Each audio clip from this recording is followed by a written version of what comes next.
A central theme to much of your work is the limitation of Western conflict resolution practices in Indigenous communities. Clearly, these communities have their own conflict management and resolution practices. So I want to explore that a little bit with you. What can you describe some of the traditional conflict resolution practices that you have to work with? Mm. The paper you're talking about is an academic paper, and the reason why it got written with my colleague from PNG, Michael Wagambi, in part derives from me at my grey-haired age of pursuing a PhD on dispute resolution. So there's a kind of engine for it.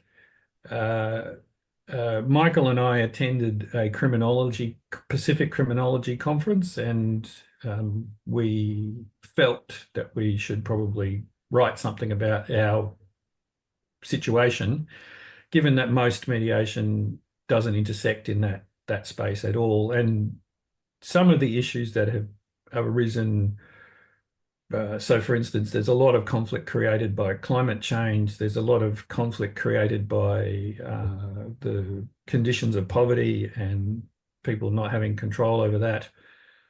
And so these things need to be addressed. In terms of people resolving things traditionally, in Aracoon Wick-speaking people have a very formal system. So they have so there's a person who you would label a thaa, pant, and more accurately, it's perhaps described best as blocker, but they seek to influence a conflict by assisting the parties to resolve their dispute or assisting the parties to step away from violence.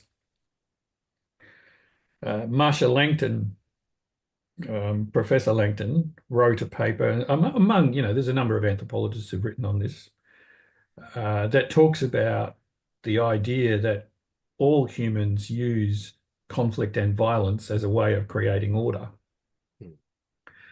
And often that's a difficult thing for people to accept, that violence actually has what might be otherwise considered as a positive outcome. I think the trouble with it is that, and Langton talks about this and others, David McKnight, etc., that some of it spills over into chaos, and that's where the issue becomes important. So the chaos piece isn't resolved at the traditional level. It's just like everybody else. Once things get to chaos, the system has broken down, and it takes some effort to bring it back into alignment again.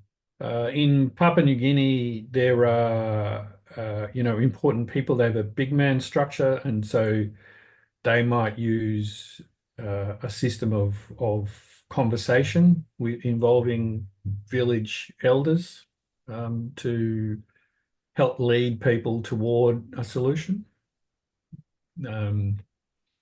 Sometimes that wisdom approach, which I, with respect, call the King Solomon method, is important, because if you've got someone who can provide an external answer to you, then you can give up your agency and resolve the issue according to that set of rules.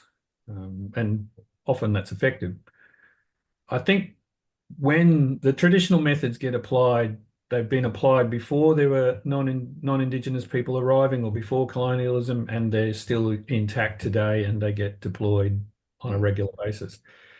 And given that they work, we don't intersect with those situations. So it's, a done deal is a done deal, so to speak.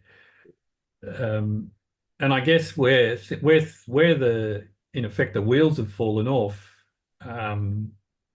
that's where many communities invite a different way of resolving something to assist. So it couldn't be resolved according to a traditional method. So in order to get the outcome, there needs to be something else going on. That something else is often policing, which is sometimes effective and sometimes not effective. And so then mediation has its role in enabling communities to resolve matters in such a way that the justice system doesn't become involved, or is involved in a more collaborative, supportive way than the simple arrest and incarcerate method.